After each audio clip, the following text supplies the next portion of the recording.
So a little while ago, I started writing a memoir and found that when you start writing a memoir, you piss a lot of people off because they don't want to be in your memoir, which is fine, but it's a little like trying to write without being able to write what you want to. And so I stopped writing a memoir and instead wrote a lipogram, which is a piece without a specific letter in it, because that's how it felt trying to write the memoir without pissing people off. So this lipogram doesn't have the letter E in it and is about trying to share my memoir with people. And it's super dark. So sorry. It gets more fun from here though. So, lipogram. I sit down to author my story. I am 30. Abundant history to commit to an archival account of my own. I know who I am now. Nothing to stop its composition, nothing to stop an outpouring, nothing to stop my unwound truth from taking form. I start. Frantic digits tap laptop symbols, and words unfold. It is a first, this chronic flow. I cannot push my words onwards or backwards. I cannot think, just symbols on a canvas, braiding living fabric from my skin. Unfamiliar words chronicling familiar myths. My myths. A doubt shrinks. This is my opportunity to show you what I am, to show you what I want you to know. An instant's inhalation, and I'm sharing this with you.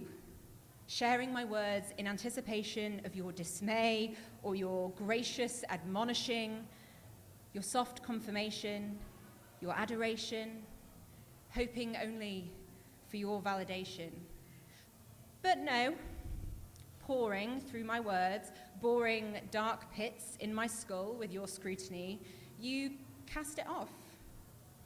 It hurts as you start pronouncing your opinion, as you point at my words, thick with idiom and parabolic thought, fighting for poignancy. As you say, it has no soul. It hurts as you grasp my canvas and rip it in two. Dismay.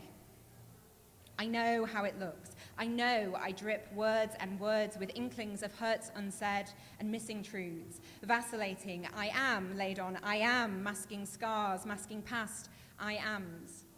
All in contrast, all dying. I want to say how hard it is to put in writing, to distill into a singular, I am this. I want to say how a living flash consigns to my mind and grows, amplifying until words loll thick in my mouth, until thoughts stick in my jaw, how I ration thoughts to singular painful gasps, how I cannot say what I want to say to you.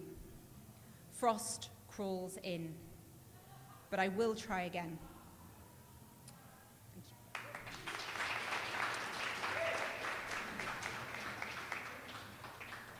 So then after that, I decided I wasn't going to write a memoir anymore, at least not yet, and decided instead to write some super fun vignettes about life in general.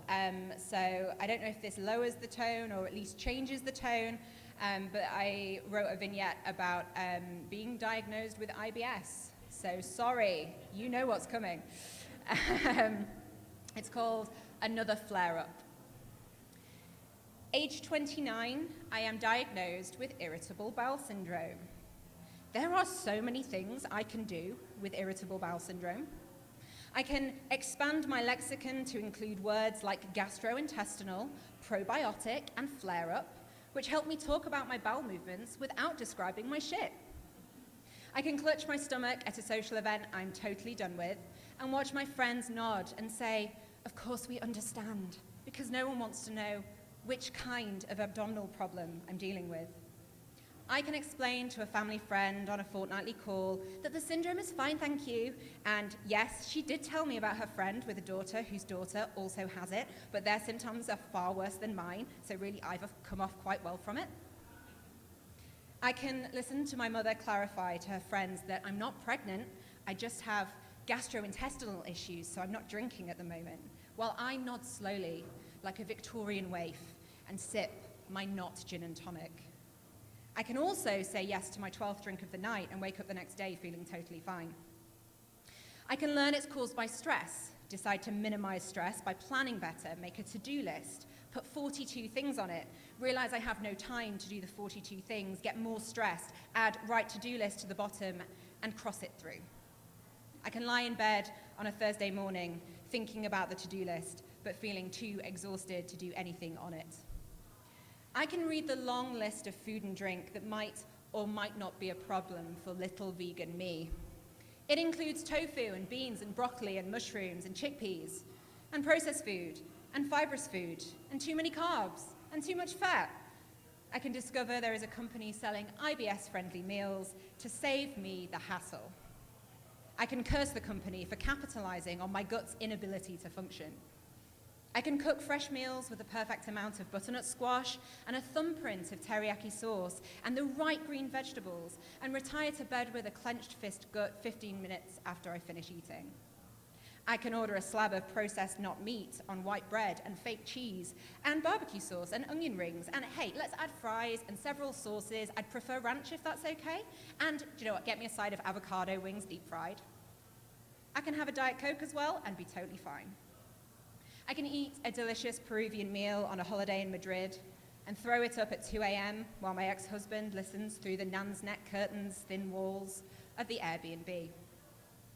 I can consider buying a radar key to use disabled toilets in an emergency because my doctor says it's okay, but not buy one because one time I used the disabled toilet at work and a cleaner stopped me as I left and said, "You know you can't use the disabled toilet if you're not disabled." I can wake in the early hours imagining if I'd explained my gastrointestinal issues instead of returning red-faced to my desk. I can debate with my mother the ethics of her also buying a radar key because sometimes the queues are so long. I can wake in the early hours wishing she'd seen the way I cried afterwards to think somehow what's happening to my body is the same as waiting in a queue. I can buy pills.